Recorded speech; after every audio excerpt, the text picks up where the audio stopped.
Allora, eccoci qua.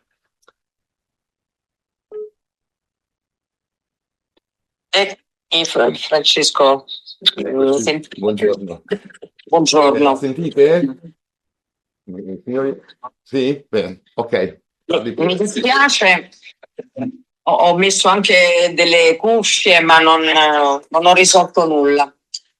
Quindi io vi sento molto bene e ho ascoltato tutti gli interventi dall'inizio. Saluto di nuovo Rete L'Abuso e te, Francesco, con il quale ormai abbiamo un contatto quotidiano. Saluto i colleghi delle altre regioni d'Italia che come me svolgono questo importante e delicatissimo ruolo che ci vede tante volte in prima linea sulle situazioni che riguardano appunto anche l'abuso sessuale, psicologico dei nostri minori d'età. Saluto anche, non so se sono ancora collegati da Tivoli, No Child Abuse. Proprio ieri c'è stata un'altra udienza presso il Tribunale di Tivoli, dove io sono nuovamente costituita parte civile. Ciao a tutti, buongiorno. Buongiorno anche all'avvocato che ho avuto modo di seguire proprio in questi procedimenti penali. Io, per chi un po' conosce la mia storia istituzionale, sono costituita parte civile in diversi processi penali che riguardano pedofilia, pornografia, sia per quanto riguarda il Tribunale di Latina, sia per appunto la provincia di Roma e il Tribunale di Tivoli. Io ho avuto modo di avvicinarmi purtroppo alla fenomenologia della pedofilia e della pedopornografia anche prima dello svolgimento di questo mio ruolo istituzionale. Sono ormai più di 20 anni che tratto questa materia ed è anche una delle materie che insegno all'interno delle scuole di polizia di Stato come criminologa, e quindi la materia di criminologia, soprattutto investigativa, riguarda proprio questi fenomeni. Non nascondo purtroppo una certa difficoltà a questo argomento, soprattutto con come dire, i ragazzi e le ragazze, i bambini e le bambine all'interno di quei progetti di prevenzione che porto all'interno delle scuole. Anche quest'anno abbiamo già presentato varie progettualità che riguardano proprio prevenzione, sensibilizzazione e contrasto dei fenomeni dell'abuso. Perché poi quando parliamo di abusi è ovvio che diciamo, la mia attenzione riguarda e si concentra sulla tutela e sulla protezione del minore affinché i suoi diritti vengano garantiti, e quindi uno dei miei compiti, una delle mie funzioni è anche quella di formare i nostri ragazzi affinché loro stessi possano individuare quei campanellini d'allarme che, ahimè, stanno conducendo il minore proprio alla vittimizzazione, quindi ad essere bersaglio del pedofilo. E diciamo che ho più facilità, io vi porto anche un po' la mia esperienza di questi anni e quotidiana, diciamo, no? ho più facilità ad approcciare l'argomento sotto il punto di vista del web. Anzi, anche le famiglie, diciamo, si aprono un po' di più all'argomento del grooming, per esempio, dell'adescamento online del figlio o della figlia, che appunto altro non è che la pedofilia online, quindi tutto quello che è pedopornografia.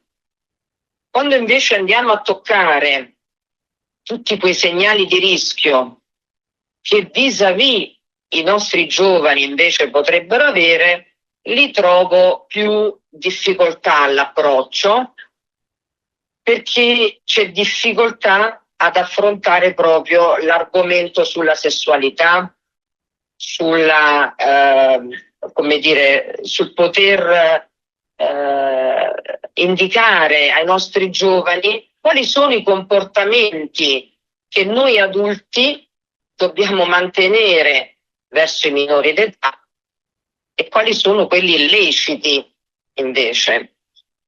C'è un bellissimo progetto che io non mollo, continuo a seguire un po' a distanza, che è la campagna di sensibilizzazione del Consiglio d'Europa, si chiama One on Five, e l'Italia è nel tavolo tecnico di questo progetto, che attraverso dei fumetti, attraverso dei video, dei cortometraggi adatti dai 3 anni ai 18 anni, conduce proprio il minore alla scoperta di quello che è consentito e quello che non è consentito. Si intitola Qui non si tocca, e c'è un personaggio che è Kiko, che è un bambino, insomma, è un piccolo pupazzetto che rappresenta un bambino,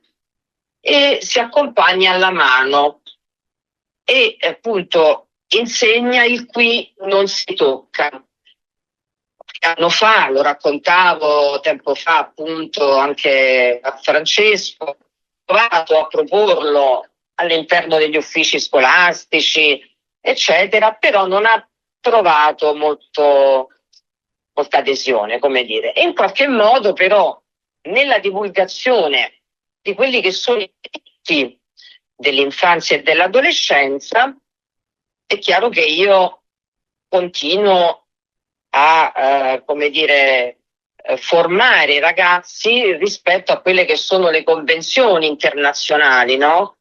E ovviamente all'interno, se noi pensiamo a tutti quelli che sono i diritti dell'infanzia e dell'adolescenza, troviamo appunto anche quello che è il diritto alla buona e giusta crescita psicofisica, psicoemotiva di un minore. Cerco in qualche modo di approcciare anche l'argomento appunto dell'abuso sessuale. Però è innegabile, io mi sento oggi di parlare comunque a tecnici, a professionisti che ben hanno presente cosa sia la pedofilia dal punto di vista teorico e anche purtroppo, ahimè, dal punto di vista pratico. Io ho avuto e ho ancora modo di supportare i ragazzi che sono stati inglobati in un reato di pedofilia. C'è chi diciamo ne è uscito, anche se poi dal punto di vista non se ne esce mai definitivamente, no? Per il trauma che si trascina dietro un essere umano che ne è stato appunto vittima di un reato del genere è eterno. Io lo chiamo reato irreversibile, no? Anche se l'elaborazione con il tempo, con la crescita personale si modifica, però sarà un segno indelebile nella vita dei nostri ragazzi. È chiaro, ascoltavo, anche se mi dispiace l'ultimo punto, il fatto di dover ascoltare i ragazzi ha una fondamentale importanza. Infatti una delle mission del garante è proprio quello dell'ascolto dei minori d'età. Ed è quello che penso a me, da quando poi ho io il piacere di poter portare avanti questo incarico, ma già dal 2012 la dei precedenti garanti, ma quando sono stata io in prima persona, la cosa che ho potuto approfondire maggiormente è proprio l'ascolto. E non a caso, insieme all'avvocato che credo sia collegato, non so se era riuscito ad entrare perché aveva qualche difficoltà, nel 2022, pochi mesi dopo la mia nomina, abbiamo voluto fortemente istituire il primo centro antiviolenza minorile che per la prima volta vede proprio l'accoglienza diretta dei minori che sono vittime di reato. Ed è stato proprio questo centro che ha portato a galla i casi di pedofilia che voi avrete sicuramente letto, ad esempio quello del professore di religione, diacono della nostra curia, ancora il gruppo scout di una parrocchia provincia, quindi sempre della nostra regione Lazio. Ecco, attraverso proprio questo centro dona anche ai ragazzi la facilità di accesso e di approccio con personale che è abilitato ed è formato all'ascolto del minore. Si è avuta la possibilità di garantire che cosa? Quella fiducia, quella sensazione di accoglienza e di protezione che i ragazzi per potersi aprire a un argomento così delicato.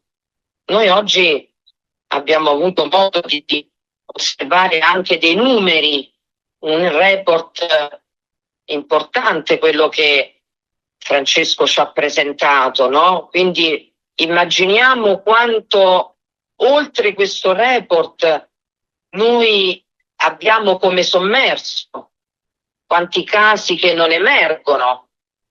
E guardate che in questi giorni di fine estate, di inizio del nuovo anno scolastico, io sono stata già contattata da altre 3 situazioni che mi vorranno rappresentare abusi ai danni di minori che provengono purtroppo da ambienti della Chiesa. E mi sto organizzando per ricevere queste ulteriori 3 famiglie che mi hanno scritto anonimamente in prima battuta sulla mail istituzionale, e io non tralascio mai nemmeno le mail anonime, no? Perché normalmente come dire, anche istituzioni come la nostra hanno una quantità enorme di mail, di comunicazioni e talvolta un po' indubbie. Ma io da sempre, anche precedentemente, ho sempre voluto vederci un po' lungo, no? Vedere dietro quell'anonimato cosa ci fosse, seguendo anche spesso il consiglio delle procure, perché i vari procuratori delle varie province mi hanno sempre suggerito comunque di segnalare anche la mail anonima, e così ho fatto. Oggi come oggi, oltre che segnalare le mail anonime alle procure di appartenenza, cerco di approfondire io, di analizzare io chi c'è dall'altra parte. E questo è stato uno di questi casi dove ho trovato dei genitori che da qualche mese riflettevano sul parlare o non parlare di queste vicende che erano emerse nella loro famiglia, e adesso nei prossimi giorni appunto avremo modo di incontrarci. Io cosa faccio normalmente? Vi porto anche il punto di vista pratico. Prima ci parlava dell'obbligo della denuncia, no? Ecco, io quando raccolgo un riferito così delicato, ma anche di altri tipi di maltrattamenti, oltre via, non solo su questo argomento, stiro subito una relazione, e ancora prima probabilmente che un docente, un genitore, un comune cittadino che si è rivolto a me, che comunque mi ha dato questa notizia di reato da denunciare, sono io per prima che denuncio. Vado in procura, deposito la mia azione, verbalizzo e faccio la denuncia querela, portando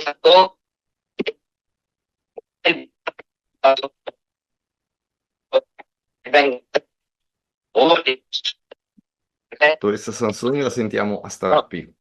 Adesso mi sentite? Adesso sì, adesso sì. Ecco. Le tocca anche un attimo il tempo. Sì, le persone che vengono direttamente, che vengono da me, mi portano dei probatori che io posso. Sentite bene? No, no. Arriva un po' Adesso? strappi, non so perché. Sì, adesso sì. Vediamo. Provi.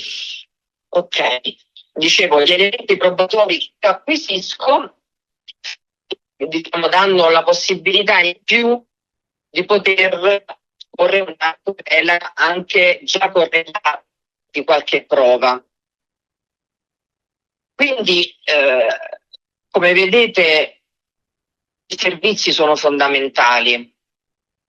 Il servizio che noi possiamo dare al territorio è partire da norma, da una legge istitutiva che ci dà la possibilità di lavorare anche queste situazioni devono essere, come dire, potenziate di servizi che garantiscano alle persone che si rivolgano a noi, istituzioni, di poter avere poi tutto un corollario di fatto vero.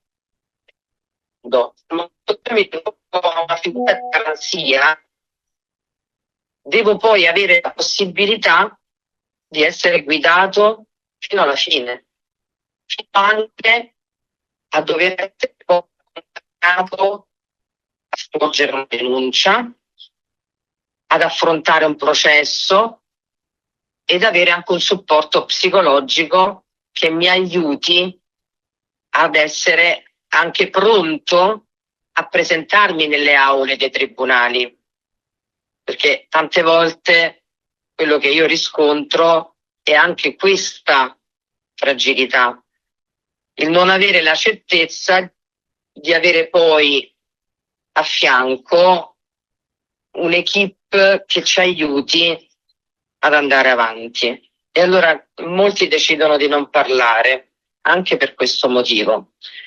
E poi i ragazzi, la paura principale che hanno, che io rilevo, è quella di non essere creduti.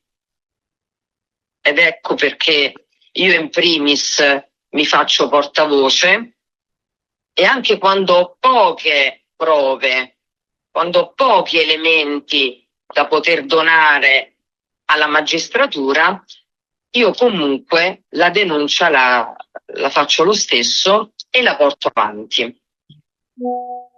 La nozione d'abuso ormai ce lo diciamo, no? Tra noi che trattiamo questa materia, insomma, in maniera profonda, ha assunto varie connotazioni, e quindi avere la possibilità di far capire ai nostri giovani che anche una parola quindi anche un verbale, prima ancora di arrivare al fisico, ci può dare quella, come dire, notizia che qualcosa già sta andando per un verso sbagliato, è fondamentale.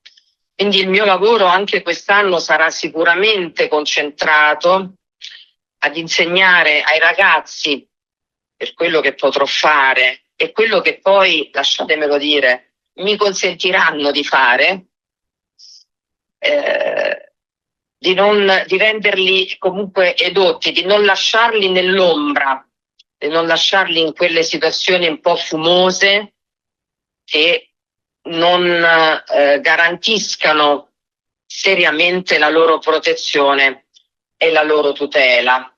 Mi fa piacere aver ascoltato anche la citazione delle varie convenzioni che esistono e che anche proprio con l'avvocato Lattari abbiamo potuto modo anche di ascoltare nelle aule di tribunale, perché spesso, guardate, le convenzioni internazionali sono tante, ma rimangono lì, vengono forse lette nei codici, ma poi applicarle c'è una grande fatica.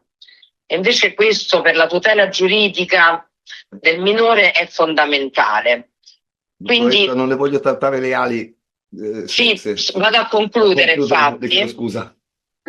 Concludevo proprio con l'obiettivo della tutela, che è, diciamo, una branca che non va sottovalutata per quanto riguarda noi garanti, e quindi quello di prevenire ed evitare gli abusi e quindi di insegnare quali sono gli atteggiamenti lesivi del diritto del minore, e consentirne così il recupero ed il benessere psicofisico. Questo è qualcosa su cui dobbiamo cercare di concentrarci.